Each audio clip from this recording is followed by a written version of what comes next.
Hello everyone. आज हम start करने जा रहे हैं मिडिल टाइम रिपर्टरी। हमने अर्ली रिपर्टरीज सारी देख ली हैं और मिडिल टाइम रिपर्टरी में दो इम्पॉर्टेंट रिपर्टरीज हैं। पहली है केंट रिपर्टरी, दूसरी है बीबीसीआर। तो स्टार्ट करते हैं middle time repertory. This era of repertory is known as golden period. It began with the publication of repertory of homeopathic mathematica and lasted till the publication of synthetic repertory. अब हम इसका introduction part देखेंगे जिसमें हम सबसे पहले doctor James Taylor Kent के बारे में पढ़ेंगे। Introduction. He was born on 31 March 1849। ये डेट्स बहुत इंपॉर्टेंट है एआईपीटी के पॉइंट ऑफ व्यू से। Place Woodhull, New York. He was died on 6 June 1916 due to disease Bright. तो डॉक्टर केंट की डेथ ब्राइट डिसीज की वजह से हुई थी। His father name was Stephen Kent and mother name was Caroline. He graduated from Electric Medical Institute of Cincinnati in the year 1871. उसके बाद he became interested in homeopathy in year 1878 when his wife became ill and failed to respond to electric or allopathic treatment.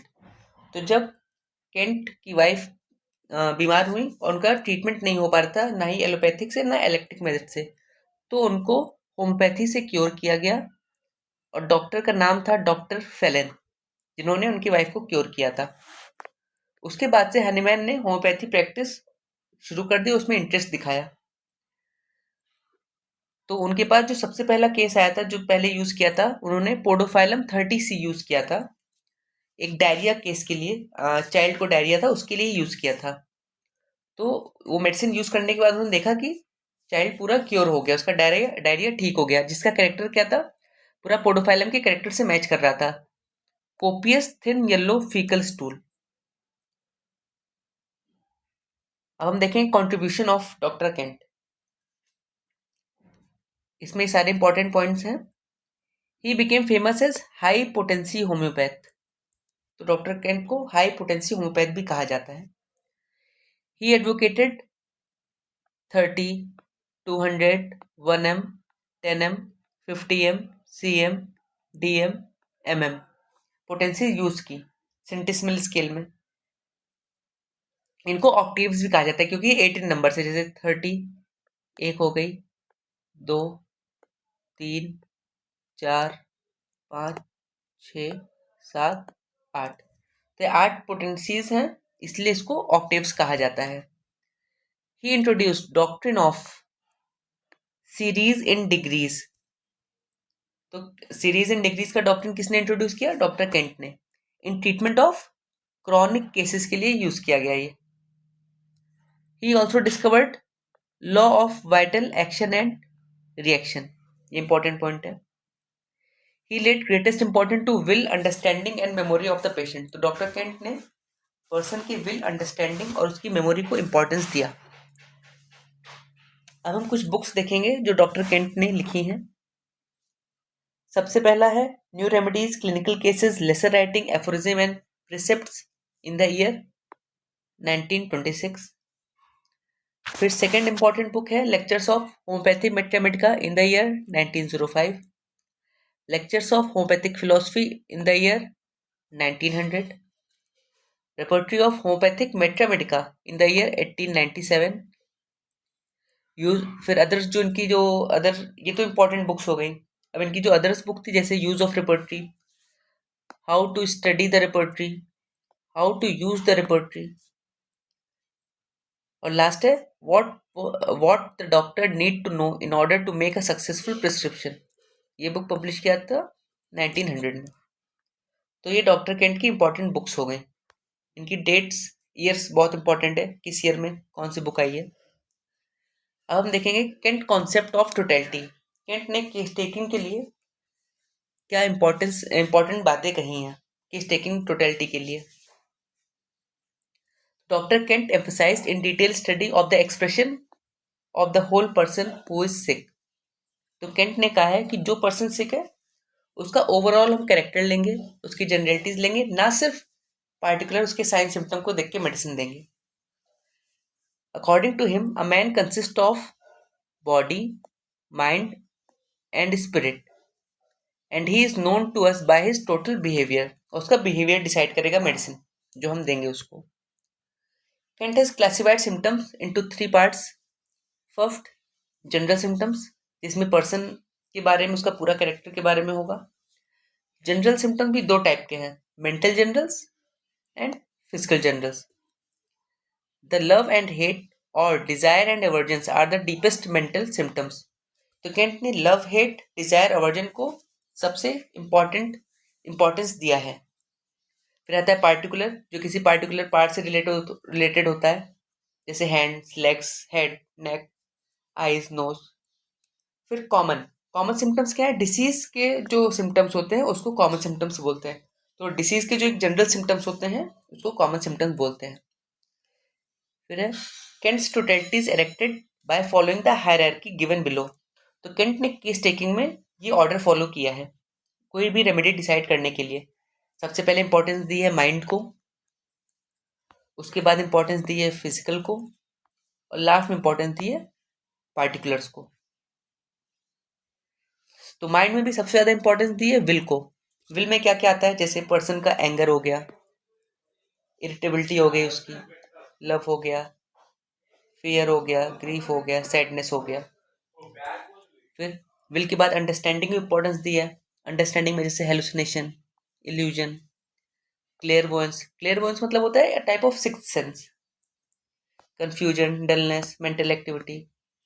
फिर perversion of memory, memory में क्या क्या उसका disease के time पे changes हुआ है उसको केंट ने इंपॉर्टेंस दिया, जैसे absent minded, forgetful, mistakes in writing, speech. तो ये सब जो चीजें हैं उस पार्टिकुलर स्टेट में, जो पर्सन का डिसीज स्टेट है उस पार्टिकुलर टाइम पे पेशेंट कैसा बिहेव कर रहा है उसको केंट ने इंपॉर्टेंस दिया है। फिर फिजिकल आता है, इसमें इंपॉर्टेंस दी है सेक्सुअल स्फीयर को, including menstrual symptoms, general aggravation before, during and after menses. उसके बाद इंपॉर्टेंस दी है फूड डिजायर एंड अवर्जन को एंड थर्स्ट को। फिर उसके बाद जनरल मॉडलिटी, जैसे जो उस कंडीशन को अफेक्ट कर रहा है, जैसे वेदर, डैम्प वेदर है, ड्राई वेदर है, रेनी वेदर है, या टेम्परेचर इफेक्ट कर रहा है, या कोई food position and motion effect कर रहा है। फिर सिम्टम्स ऑफ स्पेशल सेंसेस को इंपॉर्टेंस दी है। फिर आता है पार्टिकुलर्स। पार्टिकुलर्स में symptoms that can not be explained या सिम्टम्स विथ क्लियर मॉडलिटीज। तो जो सिम्टम्स क्लियर मॉडलिटीज, जैसे एम्बुलेशन एग्रेवेशन जिसका पता है, और symptoms that can not be explained, जैसे कंकमिटेंट्स, फॉर एग्जांपल हो गया headache relieved by passing urine. तो इस टाइप के सिम्टम इस पहले वाले पॉइंट में आते हैं, और जो जिसका क्लियर मॉडलिटी से मोशन एग्रेवेशन है, मोशन एम्बुलेशन, तो ये सब सेकंड में आते हैं। और जो कॉमन सिम्टम्स हैं उनको केंट ने बहुत ज़्यादा कम इंपॉर्टेंस दिया है, क्योंकि वो डिसीज के कॉमन सिम्टम है तो वो तो हर पर्सन में प्रेजेंट होंगे। लेकिन अकॉर्डिंग टू केंट हर पर्सन को हम इंडिविजुअलाइज मेडिसिन देते हैं, क्योंकि हर पर्सन एक दूसरे से अलग होता है। तो हमने आज देख लिया इंट्रोडक्शन मिडिल टाइम रिपोर्टरी का। हम इसको रिवाइज कर लेते हैं।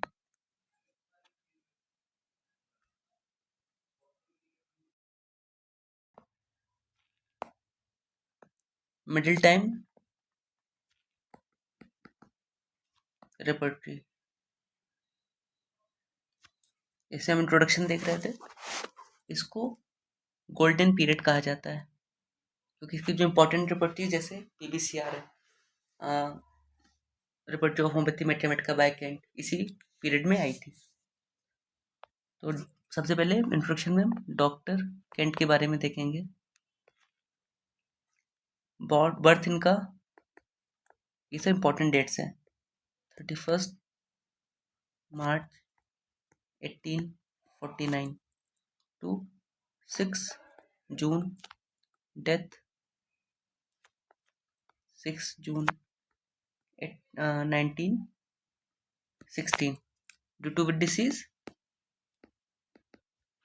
Brides disease. इनका बर्थ हुआ था कहाँ पे? वुडहल, न्यूयॉर्क में। इनके फादर का नाम था स्टीफन केंट। मदर का नाम था कैरोलीन। फिर इन्होंने सबसे पहले ग्रेजुएशन कहाँ से किया था? इनका ग्रेजुएशन तक किस यूनिवर्सिटी से? Electric medical institute of Cincinnati. किस ईयर में? 1871 में। फिर 1878 में इनकी वाइफ इल हो गई। फिर इसका इन्होंने ट्रीटमेंट एलोपैथी और अलग अलग पैथी से किया, बहुत ठीक नहीं हुई। फिर फाइनली होम्योपैथी से उनका क्योर हुआ। और किस डॉक्टर ने इनकी वाइफ का ट्रीटमेंट किया था? डॉक्टर फेलन ने। फिर इनका कंट्रीब्यूशन हम देखेंगे, जो इम्पोर्टेंट कंट्रीब्यूशन किए हैं। जैसे इनको हाई पोटेंसी होम्योपैथ कहा जाता है कि उन्होंने सारी हाई पोटेंसीज यूज़ की, 30 से लेके mm तक पोटेंसी होम्योपैथ। फिर इन्होंने doctrine of series and degree दिया।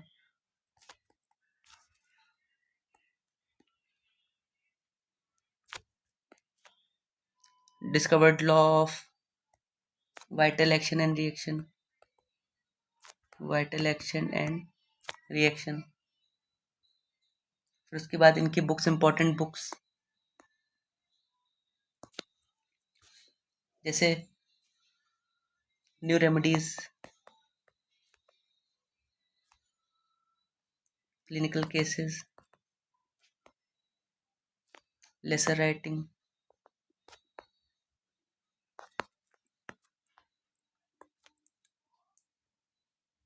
Aphorism and percepts. फिर उनकी जो इम्पोर्टेंट बुक्स है,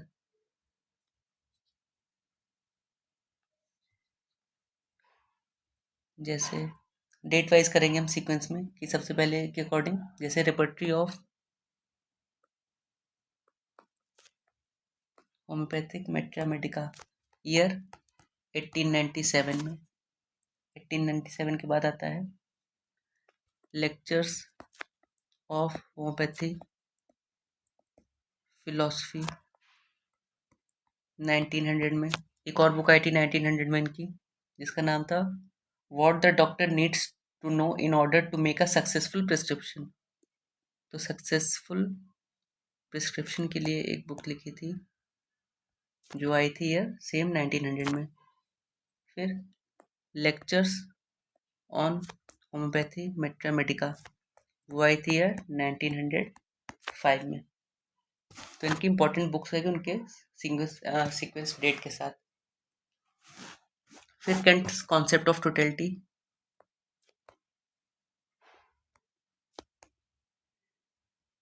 तो केंट ने किसको इंपॉर्टेंस दिया था केस्टिंग टाइम पे? मैन एज अ होल को, जिसमें इनको इंपॉर्टेंस दिया था सबसे पहले माइंड को, फिर फिजिकल को, उसके बाद पार्टिकुलर्स को। सबसे माइंड को इंपॉर्टेंस दिया, उसके बाद फिजिकल, उसके बाद पार्टिकुलर को। माइंड में भी किसको इंपॉर्टेंस दिया? विल, अंडरस्टैंडिंग एंड मेमोरी को। फिजिकल में क्या इंपॉर्टेंस दिया इन्होंने फिजिकल जनरल्स में? सबसे पहले सेक्सुअल स्फीयर में चेंजेस को, उसके बाद डिजायर, अवर्जन, थर्स्ट को, उसके बाद मॉडलिटीज को। फिर पार्टिकुलर्स में स्पेसिफिक ऑर्गन को, या जो भी रिलेटेड किसी पार्टिकुलर ऑर्गन से रिलेटेड सिम्टम्स है उसको इम्पोर्टेंस दी है। तो ये हमने आज का रिवाइज कर लिया जो हमने आज पढ़ा। Thank you. Please like, share and subscribe the channel, and please comment to give your views on the video.